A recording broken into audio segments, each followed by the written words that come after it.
మన ప్రభువును రక్షకుడైన యేసుక్రీస్తు నామములో అందరికీ శుభాలు వందనం తెలియజేస్తున్నాను. ప్రియులారా, అందరూ బాగున్నారు కదా? మరి ఇదికి ఏర్పాటు చేయబడిన లేఖన భాగం చూసినట్టయితే గల్తీలకు రాసిన పత్రిక 6వ అధ్యాయము 17వ వచనము చూడండి. నేను యేసు యొక్క ముద్రలు నా శరీరం ముందు ధరించి ఉన్నాను, ఇక మీదట ఎవరును నన్ను పెట్టవద్దు.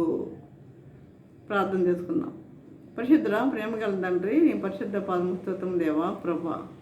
తండ్రి, ఇంతవరకునైనా ప్రభా నీ వాక్యం ద్వారా తండ్రి మాతో మాట్లాడిన విధానం బట్టిన ఇంతవరకునైనా ప్రభా తను మమ్మల్ని సజీవులుగా ఉంచిన విధానాన్ని బట్టినైనా మీకు వందనం తెలియజేసుకుంటున్నాం ప్రభా. తండ్రి, ఇదిగోనైనా మేము వాక్యం ధ్యానించుకుంటుండగా మీరు మాతో ఉండండి, మాతో ఉండి నడిపించండి ప్రభా. ప్రతి ఒక్కరి తండ్రి గ్రహించగల మనసును వాక్యానుసారంగా జీవించే జీవితం దయచేయమని మా ప్రభు అనేసి నమ్రత్మాలు వినమ్గా వేడుకుంటున్నాము తండ్రి. ఆమేన్. చూడండి, ఈరోజు అంశం ఏంటంటే ముద్రలు. అంశం ఏంటంటే ముద్రలు. చూడండి, సహజంగా ముద్రలు అని మనం చెప్పుకునేటప్పుడు బైబిల్ తెలిసిన వారు చాలామంది గుర్తుకు వచ్చేది ఏంటంటే ప్రకటన గ్రంథములో రాయబడిన 7 ముద్రలు. ముద్రల గురించి మనకి జ్ఞాపకం వస్తుంది కదా. కానీ నేను ధ్యానించేది ఆ ముద్రల గురించి కాదు.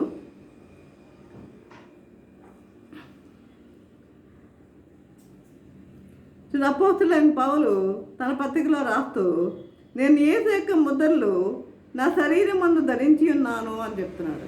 నేను యేసు యొక్క ముద్రలు నా శరీరం మందు ధరించి ఉన్నాను అని చెప్తున్నాడు. ఈ లోకంలో మనము అనేక ముద్రలు చూస్తూ ఉంటాం. అనేక ముద్రలు మనము చూస్తూ ఉంటాం.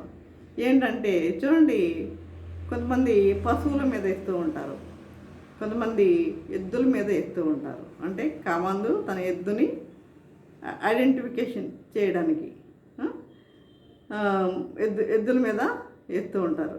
కొంతమంది బానిసలను అమ్మేవారు కొంతమంది.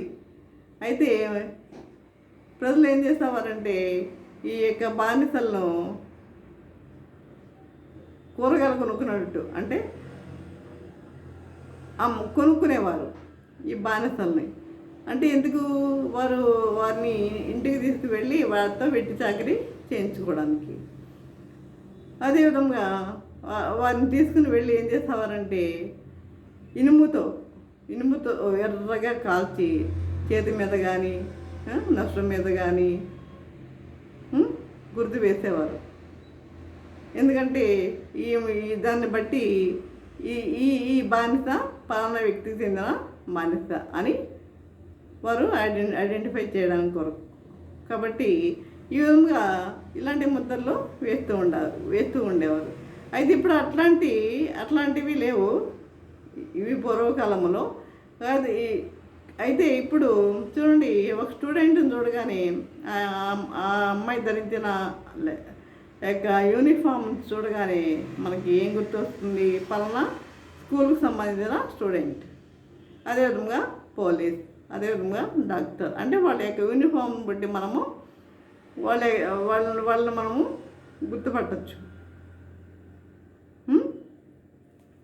అదేవిధంగా ప్రియులారా, ఆ వస్త్రధారణే మనకి ఒక గుర్తు అనమాట. ఆదికాండములో ఒక ఆయనకు దేవుడు గుర్తు వేశాడు. ఆదికాండములో ఒక ఆయనకు దేవుడు గుర్తు వేశాడు. ఆయన ఆదాము హవ్వలకు పుట్టిన మొదటి వ్యక్తి. ఆదాము హవ్వలకు పుట్టిన మొదటి వ్యక్తి ఎవరు? ఆయన కయ్యూను. ఈ కయ్యూను ఏం చేశాడు? తన యొక్క అర్పణ దేవుడు అంగీకరించలేదని ఏం చేశాడంటే తన యొక్క తమ్ముడిని చంపేశాడు. హేబేలు. తన యొక్క తమ్ముని పేరు ఏంటంటే హేబేలు. ఆ హేబేలుని చంపేశాడు. అంటే ఆ భూమి మీద మొట్టమొదటి నరహంతకుడు ఎవరు అంటే కయ్యూని అనమాట. దేవుడు తన సన్నిధి నుండి కయ్యూని వెళ్ళగొట్టాడు. తన సన్నిధి నుండి కయ్యూని వెళ్ళగొట్టాడు ప్రియులారా. అయితే చూడండి, భూమి మీద దిమ్మరై తిరిగాడు. నన్ను కనుగొని వాడు ఎవడైనా నన్ను చంపును కనుక నాకు కాపుదల కావాలని దేవుణ్ణి అడిగాడు. నన్ను కనుగొన్న వారు ఎవరైనా నన్ను చంపునని, నాకు కాపుదల కావాలని దేవుణ్ణి అడిగాడు. చూడండి, ఆదికాండము 4వ అధ్యాయము 15వ వచనంలో మనం చూసినట్లయితే, అందుకు యెహోవా అతనితో, కాబట్టి ఎవడైనా కయ్యూను చంపని ఎడల వానికి ప్రతిదండన 7 అంతలు కలుగున నేను. మరియు ఎవడైనాను కయ్యూను కనుగొని అతన్ని చంపక ఉండినట్లు యెహోవా అతనికి ఒక గుర్తు వేసాను. అతనికి ఒక గుర్తు వేశాడు. అంటే కయ్యూను కనుగొని అతన్ని చంపకుండా ఉన్నట్లు ఒక గుర్తు వేశాడు. ఈ విధంగా చూడండి,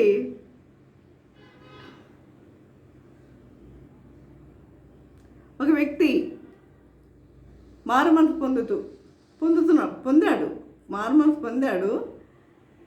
పొంది దేవుని సన్నిధిలో తన పాపములు ఒప్పుకుంటూ ఉన్నప్పుడు తనకి ఒక స్వరం వినపడింది. ఒక స్వరం ఏంటంటే నరహంతకుడు అనే స్వరం వినపడింది.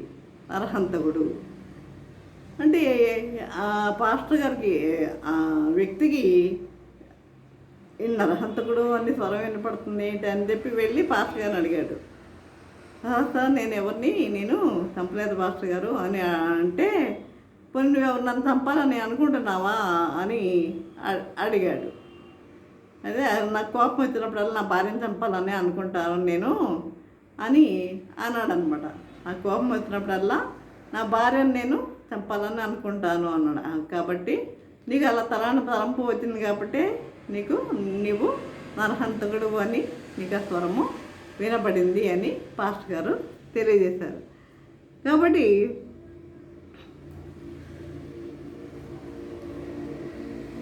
చూడండి, తర్వాత అతను లోతుగా పశ్చాత్తాపడి మారు మనసు పొందాడు. తన సహోదరుని ద్వేషించేవాడు నరహంతకుడు. బైబిల్ తెలియజేస్తుంది ఏంటి తెలుసా? తన సహోదరుని ద్వేషించేవాడు నరహంతకుడు. చూడండి, యోహాను రాసిన మొదటి పత్రిక 3వ అధ్యాయము 15వ వచనం చూసినట్లయితే, యోహాను రాసిన మొదటి పత్రిక 3వ అధ్యాయం 15వ వచనంలో, కాబట్టి ద్వేషం, పగ, అసూయ, విమర్శించడం, తక్కువగా మాట్లాడడం, తప్పుగా మాట్లాడడం మొదలైనవన్నీ నరహత్యతో సమానం. ఏంటంట? పగ, ద్వేషం, అసూయ, ఇవన్నీ అంటే విమర్శ చేయడం. చాలామందికి విమర్శ చేయడం చాలా అంటే ఇదేం పెద్ద గొప్ప, ఇదేమీ తప్పు కాదు అనుకుంటారు. విమర్శ చేయడం, తప్పుగా మాట్లాడడం, తక్కువ చేసి మాట్లాడడం, ఇవన్నీ దేంతో సమానం అంట? నరహత్యతో సమానం అంట. చాలామంది విమర్శ చేస్తూ ఉంటారు, ఒకరు చూసి తప్పుగా మాట్లాడుతూ ఉంటారు, ఒకరు చూసి ఒకరిని వేలెత్తి చూపుతూ ఉంటారు. ఇవన్నీ కూడా నరహత్యతో సమానము అంటున్నాడు. కాబట్టి విమర్శ చేయవద్దు. ఒకరిని విమర్శ చేసేవారిగా ఉండొద్దు. చూడండి, మార్క్స్ వార్త 12వ అధ్యాయము 13-17 వచనముల్లో, ఒక దినాన యేసు ప్రభువును తన మాటల్లో చిక్కుపరచాలని కొంతమంది పరిసయ్యులను హేరోదీయులను కలిసికట్టున వచ్చారు. ప్రభువుని వారి మాటలతో చిక్కుపరచాలని ఈ యొక్క పరిసయ్యులు, హేరోదీయులు కలిసి వచ్చారు.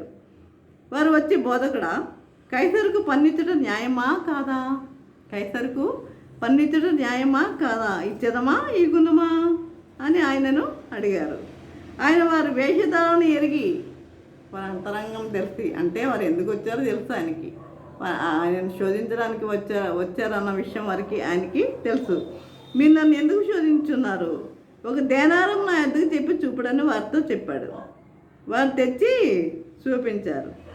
ఆయన ఈ రూపమును, ఈ పైవ్రాతయు, అంటే ఈ రూపము పైవ్రాత ఉంటుంది కదా, ఒక ముద్ర, ఆ కైసరు యొక్క ముద్ర. కాబట్టి ఎవరివి అని వారిని అడిగారు. వారు కైసరివి అని అన్నారు. అందుకు యేసు కైసరుకి ఇవ్వండి, కైసరువి కైసరుకి ఇవ్వండి, దేవునివి దేవునికి చెల్లించండి అని వారితో చెప్పగా వారు ఆయనను గూర్చి బహుగా ఆశ్చర్యపడ్డారు. వారు ఆయనను గూర్చి బహుగా ఆశ్చర్యపడ్డారు. పిల్లారా, బహుగా ఆశ్చర్యపడ్డారు. కనుక మరి ప్రభువుని ఈ పరిసయ్యులు ఎప్పుడు శోధించాలని చూస్తూ ఉండేవారు, ఎప్పుడు కూడా శోధించాలని చూస్తూ ఉండేవారు. అదే ఇప్పుడు ఈరోజు మనము ఏం ధ్యానించుకుంటున్నాం? ముద్రలను గురించి మనం ధ్యానించుకుంటున్నాం. అవునా? ముద్రలను గురించి మనము ధ్యానించుకుంటున్నాం. అంటే మనం ముద్రల గురించి ధ్యానించుకుంటున్నామంటే మన మీద ఖచ్చితంగా ఏదో ముద్ర ఉండాలి, ఏదో ముద్ర ఉండాలి. ఆ శాతాన ముద్ర కావచ్చు, దేవుని ముద్ర కావచ్చు, లోక ముద్ర కావచ్చు, ఏదో ఒక ముద్ర ఉండి తీరాలి. నువ్వు దేవునికి చెందిన వాడవైతే నీ మీద ఏముంటుంది? దేవుని ముద్రే ఉంటుంది. నువ్వు సాతానికి చెందిన వాడవైతే సాతాను ముద్రే ఉంటుంది. లోకానికి చెందిన వాడైతే లోకం సంబంధించిన ముద్రే నీకు ఉంటుంది.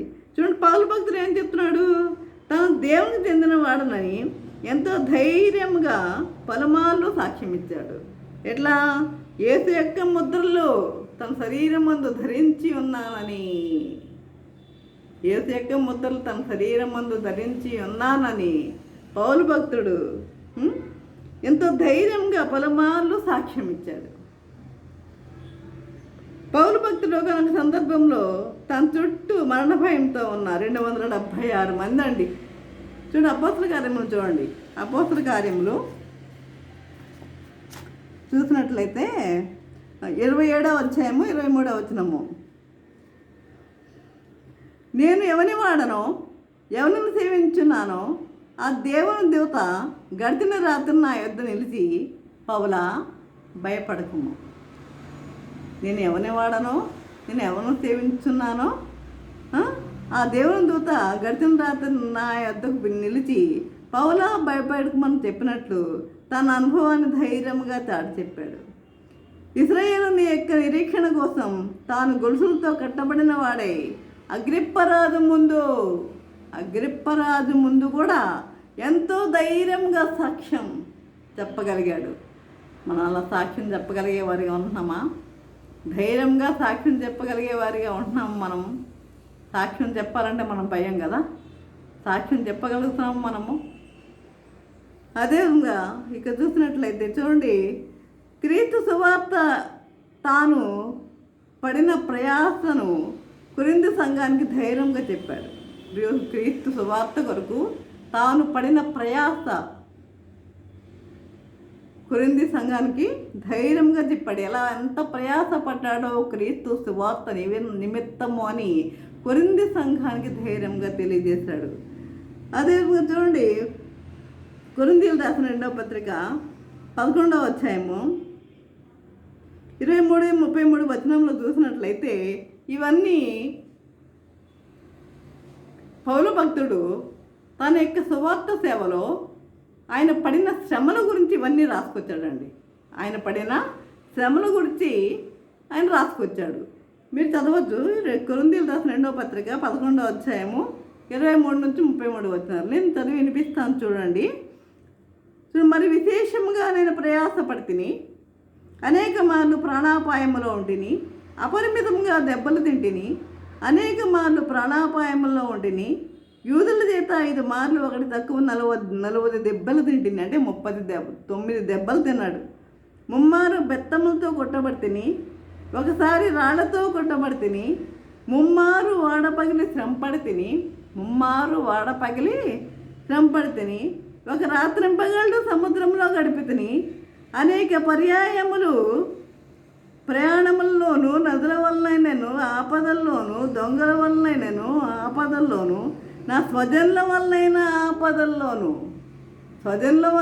ఆపదల్లో కూడా, అంటే సొంత జనుల వల్ల అయిన ఆపదల్లో కూడా స్వజనుల వల్లైన ఆపదల్లోను, అన్ని జనుల వల్లైన ఆపదల్లోను, పట్టణములో ఆపదలోను, అరణ్యములో ఆపదలోను, సముద్రములో ఆపదలోను, కపట సహోదరు వల్ల ఆపదల్లోను ఉండిని. ఆయన ఎక్కడ ఆపదల్లో లేడు? అన్ని చోట్ల ఆయన ఆపదల్లోనే ఉన్నాడు కదా. కాబట్టి ఉంటిని. కాబట్టి పౌలు వలె మనము కూడా క్రీస్తు ముద్ర ధరించుకొని ఉండాలి. పౌలు వలె మనము కూడా క్రీస్తు ముద్రలు ధరించుకొని ఉండాలి. అదే చూడండి, ప్రకటన గ్రంథం 7వ అధ్యాయము 2వ వచనం చూసినట్లయితే, సజీవుడకు దేవుని ముద్ర గల వేరొక దూత సూర్యోదయ దిశ నుండి పైకి వచ్చుట చూచితిని. భూమికిని సముద్రమునకు హాని కలుగజేయటకై అధికారం పొందిన 4 దూతలతో ఈ దూత, మేము మా దేవుని దాసులను వారి నొసళ్ళ యందు ముద్రించే వరకు భూమికైనను సముద్రమునకైనను చెట్లకైనను హాని చేయవద్దని బిగ్గరగా చెప్పాను. అంటే ఇది అంత్య దినాల్లో జరిగే సంఘటనలు, అంత్య దినాల్లో జరిగే సంఘటనలు. అర్థమైంది కదా ఇది? అంటే ఆ 4 దూతలతో సూర్యోదయ దిశ నుండి పైకి వచ్చడం చూచితిని. ఏది ఒక దూత సూర్యోదయ దిశ నుండి పైకి వచ్చట చూచేసిని. అయితే భూమికిని సముద్రమునకును హాని కలుగుచేయటకై అధికారం పొందిన ఆ 4 దూతలతో, భూమికిని సముద్రమునకు హాని కలుగుచేయటకై అధికారం పొందిన 4 దూతలతో ఈ దూత ఏమంటుందంటే, మేము మా దేవుని దాసులను వారి నొసళ్ళ యందు ముద్రించే వరకు, మా దేవుని దాసులను వారి నొసళ్ళ యందు మేము ముద్రించే వరకు భూమికైనను సముద్రములకైనను చెట్లకైనను హాని చేయవద్దని బిగ్గరగా చెప్పాను. ఆ 4 దూతలకి ఈ దూత చెప్తుందన్నమాట, మా దేవుని దాసులకు మేము ముద్రించే వరకు మీరు వాటికి హాని చేయవద్దు అని. కాబట్టి ఇది అంత్య దినాల్లో జరిగే సంఘటన. అదేవిధంగా ఈ లోకంలో సాతాను ముద్ర కూడా ఉంది. అదే 666 ముద్ర అని మనకు తెలుస్తుంది. అది త్వరలో విడుదల అవబోతుంది. అది మనుషులను బలవంతం చేస్తుంది. కనుక ప్రకటన 13వ అధ్యాయము 16వ వచనం చూసినట్లయితే, కొద్దివారు కానీ, గొప్పవారు కానీ, ధనికులు కానీ, దరిద్రులు కానీ, స్వతంత్రులు కానీ, దాసులు కానీ అందరూ చెప్పాలంటే మొత్తం అందరూ, లోకం అంతా, వీళ్ళంతా అందరూ తమ కుడి చేతి మీద కానీ తమ నొసళ్ళ మీద కానీ నొసటి ఎందైనను ముద్ర వేయించుకున్నట్లును, ఆ ముద్ర అనగా ఆ మృగం పేరైనను దాని పేరిట సంఖ్య అయినను గలవాడు తప్ప క్రయ విక్రయములు చేయటకు మరి ఎవరికి నీ అధికారం లేకుండానట్లును అది వారిని బలవంతము చేయుచున్నది. అంటే క్రయ విక్రయాలు చేయటానికి ఎవరికి అధికారం లేదు. ఎప్పుడు? ఈ ముద్ర లేకపోతే. ఈ ముద్ర ఉంటేనే మనం ఎక్కడైనా వెళ్ళామనుకోండి, మనం ఏం కొనుక్కోవాలి, ఏది ముద్ర ఏది అంటారు. ఆ ముద్ర లేదంటే వెళ్ళిపోవాలి అంతే, ఏదైనా సరే. కనుక మరి ఈ విధంగా అది వారిని బలవంతం చేయించుంది. బుద్ధి గల వాడు మృగం యొక్క సంఖ్యను లెక్కింపనేము, అది ఒక మనిషిని సంఖ్యయే. ఆ సంఖ్య 666. ఇందులో జ్ఞానం కలదు. కాబట్టి సాతాను ముద్రను బట్టి మనము జాగ్రత్తగా ఉండాలి. ఈ సాతాను ముద్రను బట్టి కూడా మనము చాలా జాగ్రత్తగా ఉండాలి. అంటే ఈ సాతాను ముద్ర మనకి ఉండకూడదు అంటే ముందు మనం ఎందులో ఏ ముద్రలు ధరించి ఉండాలి? దేవుని ముద్రలు మన శరీరం మందు ధరించుకొని ఉండాలి. దేవుని ముద్రలు మన శరీరం మందు మనము ధరించుకొని ఉండాలి. ఈ పౌర భక్తులు తెలియజేస్తున్నట్లు, మేము దేవుని ముద్రలు నా శరీరం మందు నేను ధరించుకొని ఉన్నాను అని ఎంత గొప్పగా సాక్ష్యం చెప్తున్నాడు కదా. ఆ విధంగా మనము కూడా అలాంటి ముద్రలు మనము ధరించుకొని ఉండాలి. ఆ విధంగా జీవించటకు పరిశుద్ధాత్మ దేవుడు సహాయం చేసి నడిపించను గాక. ఆమె నేను ప్రార్థన చేసుకుందాం. పరిశుద్ధుడ, ప్రేమ గల తండ్రి, నీ పరిశుద్ధ పరమస్తోత్రం దేవ, ప్రభా తండ్రి ఇంతవరకు నాయన ప్రభా నీ వాక్యం ద్వారా తండ్రి మాతో మాట్లాడిన విధానం బట్టి నాయన మీకు వందనం తెలియజేసుకుంటున్నాం ప్రభా. ఇదిగో నాయన వాక్యం ధ్యానించుకొని వచ్చుండగా తండ్రి ప్రతి ఒక్కరిలో మార్పు కలుగుదేయండి నాయన ప్రభా. ప్రతి ఒక్కరిలో తండ్రి మరో మనసు కలుగుదేయండి నాయన ప్రభా. తండ్రి నీ బిడ్డలుగా వారు జీవించడానికి నీ కృప దయచేయమని నజరేయుడైన యేసయ్య బ్రతమాలు వినాముగా వేడుకొంచున్నాము తండ్రి. ఆమేన్. తండ్రి అయిన దేవుని ప్రేమయు కుమారుడైన యేసుక్రీస్తు కృపయు పరిశుద్ధాత్మిక జ్ఞాన సహవాసము సకల దేవుళ్ళ సదాకాలము ప్రభా. తండ్రి ఎంతమంది అయితే ప్రభా వాక్యం విని ప్రతి ఒక్కరికి తోడే నిలిచి ఉండను గాక. ఆమేన్, ఆమేన్, ఆమేన్.